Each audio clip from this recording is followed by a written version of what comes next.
السلام عليكم ورحمة الله وبركاته. اللهم صل وسلم وبارك على الحبيب المصطفى سيدنا محمد صلى الله عليه وسلم. النهاردة هنعمل مع بعض الباذنجان اللي بالدجة، اللي هو المجلي المخلل، من غير ما نسلق ولا نعمل أي حاجة. هناكله في نفس اليوم، بل كمان مش في نفس اليوم، لا يعني مجرد بس ما بنتبله بيتاكل على طول وبالهنا والشفا. شوف المنظر كده، منظر الباذنجان، يعني هو شكله وطعمه وكل حاجة بصراحة ما شاء الله يعني. تعال نشوف. هنبدأ النهاردة حلقتنا وهنقول بسم الله. وهنعمل ايه؟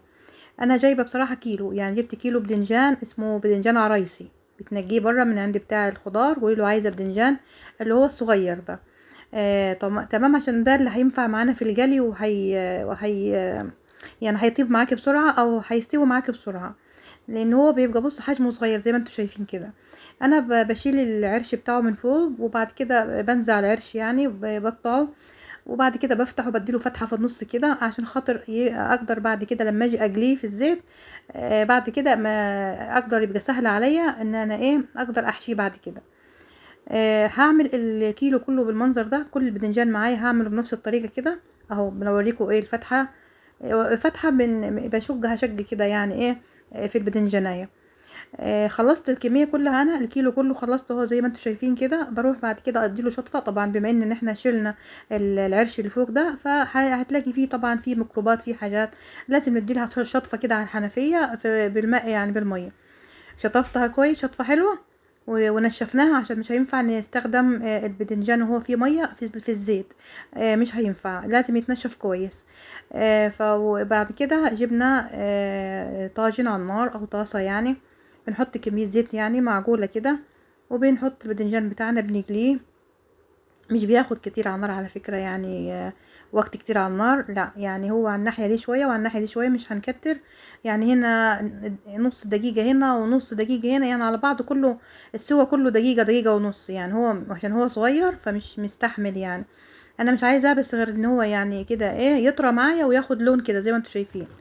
ببدأ اهو انا يعني خلصت الناحية وقلبته على الناحية التانية زي كده، وبعد كده هبدأ اطلع الباذنجان اهو. بدأت اطلع شوية منهم، واهو بصوا بوريكم شكل الباذنجانية. بصوا اللون بتاعها هيبقى اهو، انا عايزة اللون ده بصراحة اهو، انا عايزة اللون الحلو ده.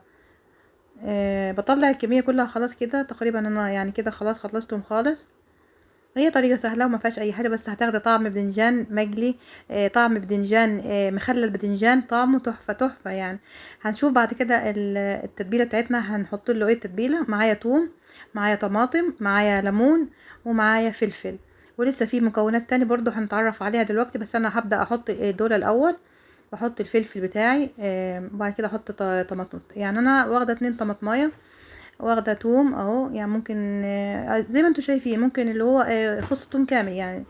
باخد الليمونتين بعصرهم عصره حلوه كده، باخد كل الميه اللي فيهم طبعا.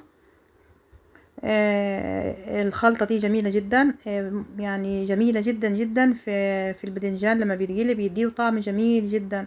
احنا بره بنجيبه بندفع فيه مبلغ طبعا عند بتاع الطعميه وبتاع الفول بنشترى، لكن احنا لا يعني، وكمان بيديكي كميه قليله يعني. لا لا، احنا كمان هنعمله في البيت. وبصوا حطينا خل اهو بعد المكونات اللي احنا حطيناها، الفلفل والطماطم والثوم. تمام. حطينا بعد كده والطماطم ايوه، وبعد كده حطينا ملح، وبعد كده كمون، وبعد كده بحط شوية بابريكا اهو. كله يعني معالق صغيرة كلها كده. تمام. وبعد كده بنزل بيهم، هفرمهم فرمة حلوة، بيتفرموا فرمة ناعمة طبعا زي ما انتوا شايفين كده اهو. انا فرمتهم في الكبة فرمة ناعمة جوه طبعا، عشان خاطر عشان خاطر لما نيجي نحشي ما يبقاش الفرم بتاعه خشن، يعني يبقى حلو في الاكل كده. طبعا انا يعني الملح بتاعه مظبوط، انا ظبطت الملح بتاعه تمام. التتبيله دي على فكره حلوه جدا جدا جدا، انا بستخدمها من زمان وحلوه وطعمها جميل جدا.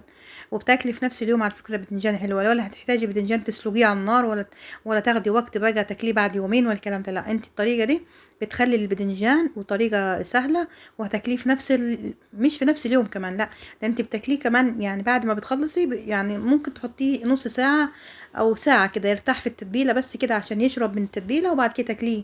يعني ما شاء الله بتاكليه مع اي يعني اكل انت عاملاه.